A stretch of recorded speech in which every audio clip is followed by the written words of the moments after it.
그리고 장관님, 지난 12일 날 저희가 밤 11시에 그 재난종합상황실에서 한번 모인 적이 있지 않습니까? 그때가 제가 11시 좀 넘어서 도착을 했는데요. 그때 본 의원이 장관님께 질문했던 내용이 많은 국민들이 원전 문제에 걱정을 하고 있으니 어떻게 생각하십니까? 그랬더니 답변이 우리나라 원전은 6.5 내진 설계에서 7.0으로 돼 있어서 안전하다 그러셨단 말이죠.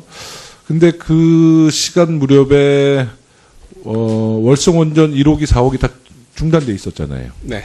근데 왜 그 얘기 안 해주셨어요? 아니, 그거는 제가 안 해준 거가 잘못된 게 아니고, 제가 네네. 말씀드릴게요. 저도 그때 정신이 없었지 않습니까? 제가 저는 세종에 지금 있습니다. 상황실이. 네? 세종에 상황실이 있는데, 네네네. 저는 그 다음날 회의가 있어서 서울 그 원룸에 있었습니다. 그러니까 알고 계셨어요? 모르고 계셨어요? 알고 있었죠. 근데 그게 말씀이 안 돼요. 아, 그게 제가 제가 질문한 시간이 11시 20분경이고 그때는 원전 중단이 11시 50분이란 말이에요. 그러면 그 원전이 중단이 안 된 상태에서 장관님이 알고 있었다는 것은 말씀이 아니, 그러니까 안 되는 제가 거죠. 말씀드릴게요. 네. 그러니까 그것은 3시간 넘어서 원전을 1호부터 4기부터 중단시켰는데, 네. 원래 원전은 2G, 단위는 제가 말씀 안 돼요. 2G에서 그 설계가 돼 있습니다. 근데 그 0.1이 되면은 0.18이 되면은 90%가 되면 자동 정지가 됩니다. 그리고 근데 수동 정지가 네. 0.1이 되면은 수동 정지를 하게 돼 있습니다. 그래서 0.18이 되기 전에 1, 2, 3, 4, 5기를 월성 원전에서 수동으로 정지시킨 겁니다. 그리고 지금 완전 정지. 아니요, 그러니까 그 과정이 중요한 게 아니라요. 네. 장관님께서 네. 그때 우리 여야 의원님들 다 그쪽으로 이제 모셔놓고 네. 브리핑 하셨을 때 제가 본 의원이 물어봤잖아요. 뭐 기억도 안 납니다. 저는 어떻게 대답했는지. 그러니까 그게 사실 아니, 말씀해 보세요. 생각이시는 거죠. 말씀해 보시라니까요. 그때 제가 원전 문제를 본 의원 혼자서 물어봤는데 그 네. 문제에 대해서 이런 중단됐다, 뭐 앞으로 중단을 지침할 거라는 얘기도 안 하시고 그냥 안전하다. 내진 설계 6.5에서 7.0까지 돼 있기 때문에 이번 지진은 6.5, 7.0이 아니기 때문에 안전하다라고 그냥 저희한테 그렇게 말씀하셨잖아요. 예, 그렇죠. 그때는 근데 그게 사실 원전이 그때 국민들로부터 가장 큰 관심과 걱정의 목소리가 있었는데 그렇게 안일하게 얘기하셨으면 안 되죠, 사실요. 근데 제가 거기까지 미처 말씀을 다 못 드렸던 것 같습니다. 그리고 저 두 번째는 이제 홈페이지 문제 말이죠. 네. 지금도 좀 아까 설명하신 게 원인과 규명을 지금도 아직 찾지를 못했다는데 그것도 좀 너무 무책임한 발언 같습니다. 저희는 이제 그 홈페이지가 영상 위주의 또 사진 위주의 홍보 위주의 홈페이지이기 때문에 일본은 홈페이지와 같은 용량을 갖고 있는데 일본은 텍스트 위주로 되어 있거든요. 그러다 보니까 많은 접속자들이 들어가도 다운이 안 돼요. 근데 우리나라 지금 안전처의 홈페이지는 동영상과 사진 같은 게 많아서 접속하게 되면 다운되는 거거든요. 저는 그렇게 분석하고 있는데 그걸 아직도 안전처에서 그것을 파악하고 있다. 그거 정말 너무 아니라는 거 아닙니까? 왜냐하면 이게 지금 세월호 때랑 똑같은 거예요. 사고가 나서 홈페이지에 접수해서 매뉴얼을 보려고 했더니 다운해서 지침이 없는 겁니다. 어떤 분들은 바닷가로 뛰어갔다는 거 아니에요? 사고가 났는데 바닷가로 뛰어가서 쓰나미나 해이로 왔으면 진짜 대량 피해가 오는 거 아닙니까? 근데 이런 거에 대한 지침도 없이 안전처가 너무 아니라는 지금 생각을 갖고 계신 것 같아요. 김 의원님, 네. 제가 답변을 드리겠습니다. 국민안전처에서 운영하는 그 홈페이지는 네. 그것을 갖다 서버를 제공하는 것은 대전에 위치한 정부 통합 전산센터의 서버를 저희들이 활용을 합니다. 그것을 관리 감독하는 것은 행자부에서 감독하는 기관입니다. 그래서 저희들이 그걸 갖다 해가지고 저희들은 우리 국민안전처에는 홈페이지를 하면서 어떤 해킹이라든지 또는 어떤 장애가 생겼을 때 그걸 갖다 확인하기 위해서 사이버 센터를 운영하고 있습니다. 저희 자체로. 그래서 거기에 다운이 됐기 때문에 저희들은 이제 전산 그쪽에 대전으로 연락을 해서 다운돼서 해서 5번을 계속 이렇게 복원을 시킨 겁니다. 예, 근데 말씀 용량이 죄송한데 장관님, 저는 네. 이제 장관님께서 이런 답변을 국민들한테 만약에 하신다고 하면 국민들이 얼마나 짜증내시겠어요. 아니, 근데 저는 장관님의 답변을 어떤 답변을 듣고 싶냐면 하루 이틀 내로 빨리 정비해서 국민들에게 안전한 매뉴얼을 지침을 내리겠다 이런 답변을 해주셔야죠. 지금 이런 과정을 저한테 설명하실 때는 아니라고 봅니다. 예, 의원님. 그래서 제가 국민들한테 저는 이런 말을 하지 않습니다. 근데 여기는 우리는 서로 토의하고 발전 방안을 찾는 데 아닙니까? 여기 행자부 장관님 계시지만 어저께 회의를 해서 전산센터, 행자부, 저희 국민한테 해가지고 지금 원인 규명을 하고 있습니다. 근데 이것이 빨리 하는 것이 중요한 게 아니라 원인을 찾아서 명확하고 필요하면 용량도 늘려야지. 이걸 빨리 한다고 해서 또 근데 다른 이게 시간이 걸리는 문제가 아니거든요. 이거 정말 전문가들이 행자부 장관님 말씀 한번 들어보시죠. 하여튼 저는 하루 빨리 이걸 빨리 해서 우리 국민들에게 좀 안정감을 빨리 주셔야 됐으면 좋겠습니다. 저는 네. 더 간절한 마음입니다. 네. 하여튼 빨리 좀 해주십시오. 네. 우리 장관님 지금 저는 이제 질문할 시간이 없어서 답변 한번 해주십시오. 어떻게 좀 지금 지난 9월 12일 지진 이후에 저희가 국민안전처의 홈페이지를 하드웨어적 측면에서 CPU라든가 램을 증명하고 클라우드 기반으로 전환시킴으로써 약 80회 정도의 긴급 용량 증설을 했습니다. 그런 조치 일단 했고요. 그 과정에서 이제 그 하드웨어적인 측면의 접근 외에도 혹시나 이제 홈피라든가 연계된 서버들이 많기 때문에 거기에 대한 어떠니까 연계가 좀 문제가 없는지 충돌이라든가 이런 문제 함께를 검토하는 과정이 있는데 이번 다시 발생해가지고 저희가 대단히 송구스럽게 생각하고 있고요.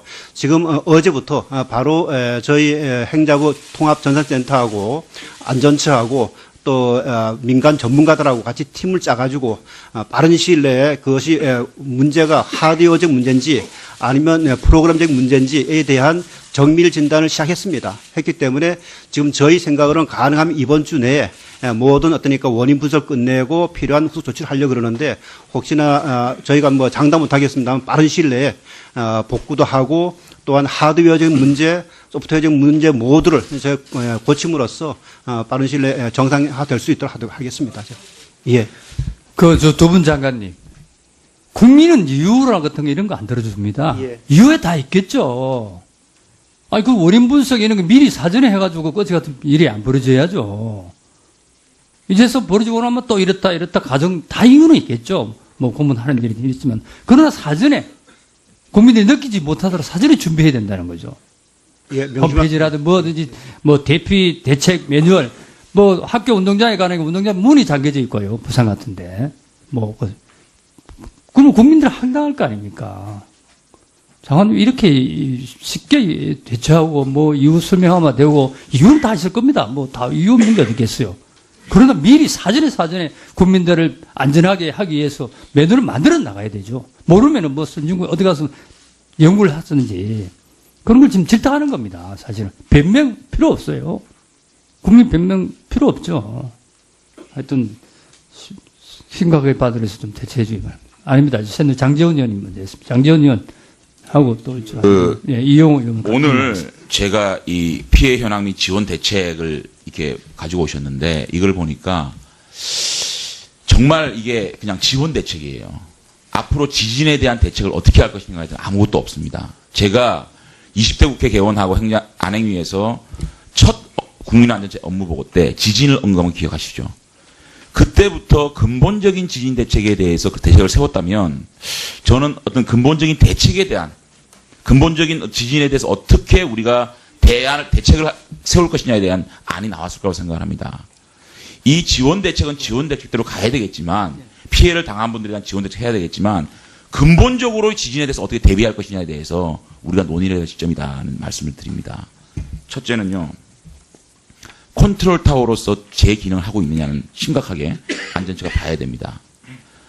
기상청에서 지진이 났을 때 그 보고를 듣고 문자를 날려야 되기 때문에 18분 정도 늦게 문자를 날릴 수밖에 없었다. 이 시스템을 고치겠다는 말씀을 국민안전처에서 한 걸로 알고 있습니다. 맞습니까?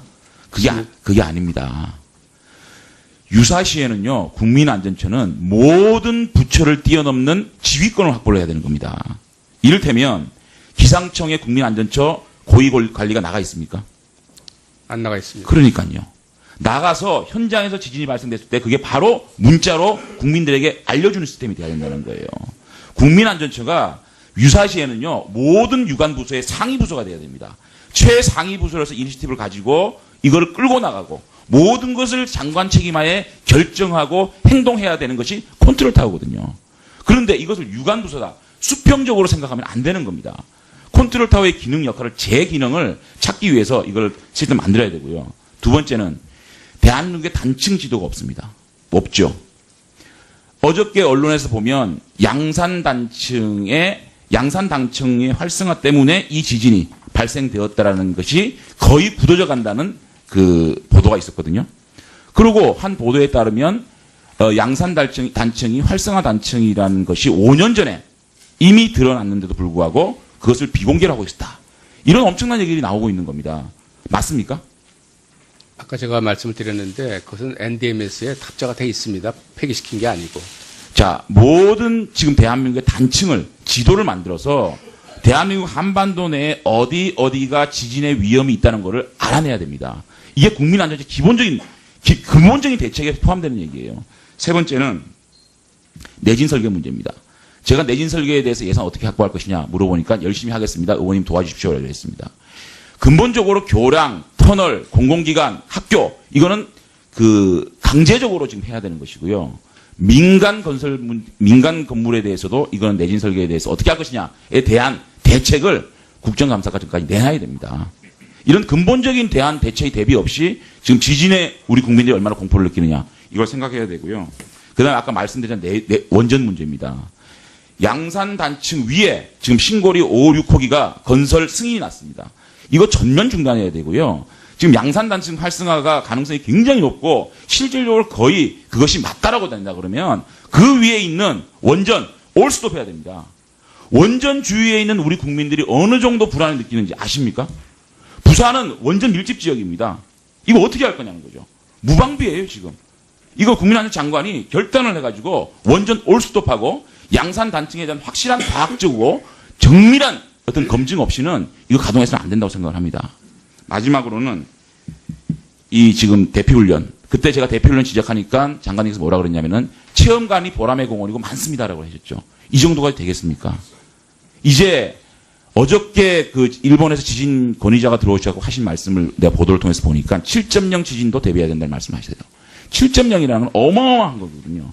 인데 지금 우리 초등학생이라든지 이 지진이 났을 때 어떻게 대피하고 어떻게 대처하느냐. 이거를 체험관 몇 개 체험해보고 끝낸다? 이거는 각급 초, 중, 고등학교에서 이 부분에 대해서 명확한 교육이 필요하고 그런 매뉴얼이 있고 대피 훈련까지도 해봐야 되는 시점에 다다랐다. 이런 생각이 됩니다. 종합적으로 컨트롤 타워의 기능, 그 다음에 단층 지도, 그 다음에 원전 대책, 그 다음에 대피 요령, 그 다음에 내진 설계 이 문제에 대해서만큼이라도 확실하게 국민안전처가 대안을 내놓으시기 바라겠습니다. 까지 돼 있기 때문에 이번 지진은 6.5, 7.0이 아니기 때문에 안전하다라고 그냥 저희한테 그렇게 말씀하셨잖아요. 예, 그렇죠. 그때는 근데 그게 사실 원전이 그때 국민들로부터 가장 큰 관심과 걱정의 목소리가 있었는데 그렇게 안일하게 얘기하셨으면 안 되죠, 사실요. 근데 제가 거기까지 미처 말씀을 다 못 드렸던 것 같습니다. 그리고 저 두 번째는 이제 홈페이지 문제 말이죠. 네. 지금도 좀 아까 설명하신 게 원인과 규명을 지금도 아직 찾지를 못했다는데 그것도 좀 너무 무책임한 발언 같습니다. 저희는 이제 그 홈페이지가 영상 위주의 또 사진 위주의 홍보 위주의 홈페이지이기 때문에 일본 홈페이지와 같은 용량을 갖고 있는데 일본은 텍스트 위주로 되어 있거든요. 그러다 있습니다. 상황실이 네? 세종의 상황실이었는데 네네네. 저는 그 다음날 회의가 있어서 서울 원룸에 있었습니다. 그러니까 알고 계셨어요? 모르고 계셨어요? 알고 있었죠. 근데 그게 말씀이 안 돼요. 아, 그게 잠깐 제가 질문한 시간이 11시 20분경이고 그때는 원전 중단이 11시 50분이란 말이에요. 그러면 그 원전이 중단이 안 된 상태에서 장관님이 알고 있었다는 것은 말씀이 아니 그러니까 안 되는 제가 거죠. 말씀드릴게요. 네. 그러니까는 거기서 3시간 넘어서 원전을 1호부터 4기부터 중단시켰는데 네. 원래 원전은 2G 단위는 제가 말씀 안 돼요. 2G에서 그 설계가 돼 있습니다. 근데 그 0.1이 되면은 0.18이 되면은 보니까 많은 접속자들이 들어가도 다운이 안 돼요. 근데 우리나라 지금 안전처의 홈페이지는 동영상과 사진 같은 게 많아서 접속하게 되면 다운되는 거거든요. 저는 그렇게 분석하고 있는데 그걸 아직도 안전처에서 그것을 파악하고 있다. 그거 정말 너무 아니라는 거 아닙니까? 왜냐하면 이게 지금 세월호 때랑 똑같은 거예요. 사고가 나서 홈페이지에 접수해서 매뉴얼을 보려고 했더니 다운이 돼서 지침이 없는 겁니다. 어떤 분들은 바닷가로 뛰어갔다는 거 아니에요? 사고가 났는데 바닷가로 뛰어나서 쓰나미나 헤이로 왔으면 진짜 대량 피해가 오는 거 아닙니까? 근데 이런 거에 대한 지침도 없이 안전처가 너무 아니라는 지금 생각을 갖고 계신 것 같아요. 김 의원님 네. 제가 답변을 드리겠습니다. 그리고 장관님, 지난 12일 날 저희가 밤 11시에 그 재난종합상황실에서 아마 모인 적이 있지 않습니까? 그때가 제가 11시 좀 넘어서 도착을 했는데요. 그때 본 의원이 장관님께 질문했던 내용이 많은 국민들이 원전 문제에 걱정을 하고 있으니 어떻게 생각하십니까? 그랬더니 답변이 우리나라 원전은 6.5 내진 설계에서 7.0으로 돼 있어서 안전하다 그러셨단 말이죠. 근데 그 시간 무렵에 월성 원전 1호기, 4호기 다 중단돼 있었잖아요. 네. 근데 왜 그 얘기 안 해주셨어요? 아니 그거는 제가 안 해준 거가 잘못된 게 아니고 제가 네네. 말씀드릴게요. 저도 그때 정신이 없었지 않습니까? 저는 세종이 지금 20%가 되면 자동 정지가 됩니다. 그리고 그러니까 수동 정지. 네, 네. 0.1이 되면은 수동 정지를 하게 돼 있습니다. 그래서 0.18이 되기 전에 1, 2, 3, 4, 5기를 월성 원전에서 수동으로 정지시킨 겁니다. 그리고 지금 완전 정지. 아니요, 그러니까 그 과정이 중요한 게 아니라요. 네. 장관님께서 네. 그때 우리 여야 의원님들 다 그쪽으로 이제 모셔놓고 네. 한번 브리핑 하셨을 때 제가 본 의원이 물어봤잖아요. 뭐 기억도 안 납니다. 저는 어떻게 대답했는지. 그러니까 그게 사실 굉장히 말씀해 보세요. 아니라는 생각이시는 거죠. 말씀해 보시라니까. 그때 제가 원전 문제를 본 의원 혼자서 물어봤는데 그 네. 문제에 대해서 이런 중단됐다, 뭐 앞으로 중단을 지침할 거라는 얘기도 안 하시고 그냥 안전하다. 내진 설계 6.5에서 7.0